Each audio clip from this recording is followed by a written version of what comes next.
Hello friends, I'm Dr. Shashti Raghuvanshi. Today let's talk about INI-SET exam pattern. In INI-SET exam, around 60% of the question come from first and second prof and remaining 40% come from third and final prof. अब हम अपने preparation के हिसाब से जो topics है उनको दो पार्ट में डिवाइड कर सकते हैं सब्जेक्ट्स को, like major subjects and minor subjects.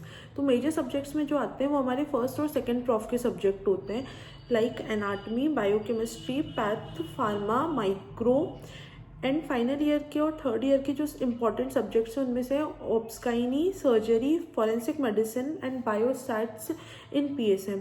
OBGY is very important because जो ओबीजीवाई का नॉलेज है वो आपको फर्स्ट और सेकेंड ईयर से नहीं मिलता. आपको ओबीजीवाई पूरा पढ़ना ही पड़ेगा क्वेश्चन सही करने के लिए.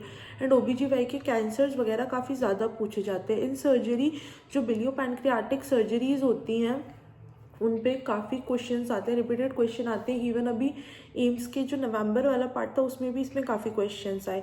अगर हम सब्जेक्ट वाइज डिस्ट्रीब्यूशन देखें तो from anatomy around 12 to 13 question, from physiology 10 to 12, from biochemistry 10 to 15 question, from path and pharma around 20 to 22 question from each subjects. Even from micro 22 to 25 question, from FMT 10 to 12 question, from OBGY again 22 to 25 questions, same from surgery, and from radiology around 5 to 6 question are there. INI set का जो exam होता है वो मोर predictable होता है as compared to NEET PG. INI CET में जो major questions होते हैं वो सारे प्रीवियस ईयर टॉपिक्स से आते हैं. इन INI सेट इवन अगर आप 140 to 145 क्वेश्चन सही कर लेते हैं तो पॉसिबिलिटी है कि आपकी जो रैंक है वो अंडर 1000 आ जाए. इसके अपोजिट नीट पीजी में इवन अगर आपके जो नंबर ऑफ करेक्ट क्वेश्चन है वो 160 भी होते हैं तब भी आपकी 3000 to 4000 के बीच में ही रैंक आएगी. तो अब now only 5 months are left for INI set May 2026. So just let's start your preparation. Step 1 आपको क्या करना है, सबसे पहले आपको सारे इंपॉर्टेंट सब्जेक्ट्स को अलग कर लेना है जो कि INI सेट में जिनसे मोर क्वेश्चंस आते हैं, मोर फ्रिक्वेंटली क्वेश्चंस पूछे जाते हैं, लाइक मेनली हमारे फर्स्ट और सेकंड प्रॉफ के जो सब्जेक्ट्स हैं. अब उसमें भी जो फर्स्ट और सेकंड प्रॉफ के सब्जेक्ट में से एनाटमी में मेनली जो क्वेश्चन आते हैं वो एम्ब्रियोलॉजी से आता है, हेड एंड नेक से आता है, न्यूरो एनाट से आता है, एंड कैडबरिक इमेजेस मस्ट नोन है. कैडबरिक इमेजेस से हमेशा क्वेश्चंस आते हैं. फिजियोलॉजी में आपको muscle physiology, renal physiology, cardiovascular physiology के जो ग्राफ्स हैं वो ग्राफ्स आपको आने चाहिए. इसके अलावा जो मेमोरी, जो सीएनएस वाला पार्ट है, सीएनएस में भी जो मेमोरी वाला पार्ट है, मेमोरी में हर साल कोई ना कोई क्वेश्चन आता है, आपको वो टॉपिक बहुत अच्छे से करना है. In biochemistry vitamins are very important. Fatty acid oxidations पे क्वेश्चन आते हैं. कोलेस्ट्रॉल के मेटाबॉलिज्म, कोलेस्ट्रॉल के डिसऑर्डर्स पे क्वेश्चन देखने को मिलेंगे आपको. जो क्लिनिकल कॉन्सेप्ट्स हैं बायोलॉजी का, जो क्लिनिकल कोरिलेशन है, जो बायोटेक्नोलॉजीज़ हैं और जो रीसेंट अपडेट्स बायोकेमिस्ट्री में आपको मिलते हैं उन सब को आपको बहुत ध्यान से पढ़ना है. इसके अलावा आपके जो मेजर सब्जेक्ट्स हैं जो आपको पहले देखना है उसमें आता है पैथ, फार्मा. कोशिश करें कि फार्मा आप अपने मेन नोट्स से पढ़ें. तो then pharma, micro, FMT is very scoring subject. It takes only 1 to 2 days to complete FMT. अगर आपको जस्ट 2 या 3 दिन पढ़ने के बाद आप एफएमटी कंप्लीट करके 8 क्वेश्चन से ही कर पा रहे हैं because it's very scoring, so you should do it. The next is OBGY and surgery. Then after completing these major subjects, go for minor subjects. In minor subjects, let's take medicine. अब आप सोचोगे कि मैं medicine को minor बोल रही हूँ, but जब आप इतना पढ़ चुके होगे तो आपको समझ में आएगा कि मेडिसिन का मेजर चंक जो है वो आपने ऑलरेडी फिजियोलॉजी, पैथ, फार्मा और माइक्रो में कवर कर लिया है. अब सिर्फ आपको लिंक और इंटीग्रेट करने की ज़रूरत है.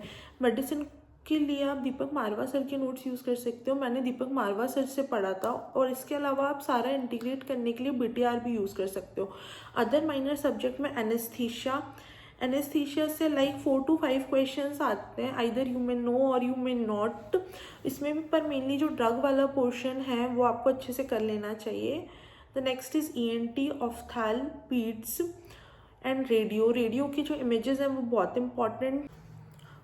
Other short subjects like derma, psychiatry, ortho and physiology, these are very scoring subjects, so आप इनको ज़रूर से पढ़ें, इनको छोड़ें ना। अब सेकेंड स्टेप है, आफ्टर इतना आप कंप्लीट करते हो अपने टॉपिक्स देखने के बाद, अपने इंपॉर्टेंट सब्जेक्ट में भी इंपॉर्टेंट प्रीवियस ईयर टॉपिक्स इतना ख़त्म करने के बाद सेकेंड स्टेप जो है वो है आपका PYQ and previous year topics. आपको क्या करना है, आपने PYQ लास्ट 10 ईयर्स तक के सॉल्व करना है, आपको प्रीवियस ईयर टॉपिक्स को इन डेप्थ पढ़ना है, आपको रेगुलर GTs देना है। आपको बिल्कुल वेट नहीं करना है कि आपका सिलेबस ख़त्म होगा फिर आप रेगुलर GT देना चालू करोगे। इवन अगर आपका सिलेबस 30% भी कंप्लीट है तो आपको GT देना शुरू करना है, क्योंकि इसी से आपको पता चलेगा कि कितना आपको रिटेन हो रहा है, कितना आपको बन रहा है और क्या टॉपिक आपको और अभी पढ़ने की ज़रूरत है। तो रेगुलर GT इंपॉर्टेंट है ताकि आपको अपनी मिस्टेक पता चले और पता चले कि आपको किन टॉपिक्स पे और वर्क करना है। इसके अलावा जो हमारी फोर्थ स्टेप है वो है रिवीजन तक की। आपको डेली रिवीजन करना इंपॉर्टेंट है। जो टॉपिक आपने आज पढ़ा है उसको कल फिर पढ़ो, 2 दिन बाद उसको दोबारा पढ़ो और नेक्स्ट वीक उसको दोबारा पढ़ो। स्टेप 5 है एक छोटी कॉपी बनाना। अब आप छोटी कॉपी कैसे बनाओगी, ऐसा नहीं है कि जो भी हमारा गलत हमने MCQ लगाया, जो भी MCQ हमारे गलत हो रहे हैं वो सब हम छोटी कॉपी में लिख रहे हैं, नहीं। छोटी कॉपी में सिर्फ आपको वॉलेटाइल स्टफ लिखना है जो कि इंपॉर्टेंट है और याद नहीं रहता। जो टेबल्स हैं जो कि याद नहीं रहते वो आपको लिखना है। प्रीवियस ईयर क्वेश्चन, जब आप क्वेश्चन करते हो तो जो प्रीवियस ईयर क्वेश्चन आप गलत कर रहे हो, जो आप बार बार गलत कर रहे हो, सिर्फ आपको उसको अपनी छोटी कॉपी में ऐड करना है। धीरे धीरे बनाते बनाते आपको कुछ समझ में आने लगेगा कि क्या स्टफ इसमें चाहिए क्या नहीं चाहिए। इवन अगर आप एक्स्ट्रा भी लिख लेते हो तो एट दी एंड आपको वो पेजेस कट कर देने, फाड़ देने, क्योंकि आप जो हमारा 6th स्टेप है और जो फाइनल स्टेप है वो हमारा है लास्ट 7 डे रिवीजन। जो लास्ट 7 डे रिवीजन होगा आपका एग्ज़ाम के पहले 7 डेज़ और 10 डेज़, वो आपके लिए गेम चेंजर होगा। उस लास्ट 7 डेज़ के रिवीजन के लिए आपको अभी से प्रिपरेशन करनी पड़ेगी, क्योंकि आपको पता होना चाहिए उस दिन की क्या स्टफ आपको पढ़ना है, क्या पढ़ के जाना है। इतना सारे 19 सब्जेक्ट्स आप नहीं तब रिवाइज कर सकते, तब आपकी ये छोटी कॉपी आपकी हेल्प करेगी। So make it very wisely. सब इंपॉर्टेंट टॉपिक्स जो आपको बिल्कुल ही कवर करने हैं एम्स के लिए, लाइक इंस्ट्रूमेंट्स, चाहे वो सर्जरी के हों, OBGY के हों, ऑर्थो के इंस्ट्रूमेंट हो, ENT के इंस्ट्रूमेंट्स की images are important. Next is cadaveric images, emergencies and infections, biostat, biotechnology, acid base वाले जो केसेस होते हैं वो, OBGY के cancer, biliopancreatic surgery. In my next video I will share what resources I use for all 19 subjects. Thank you. Please like, share and subscribe.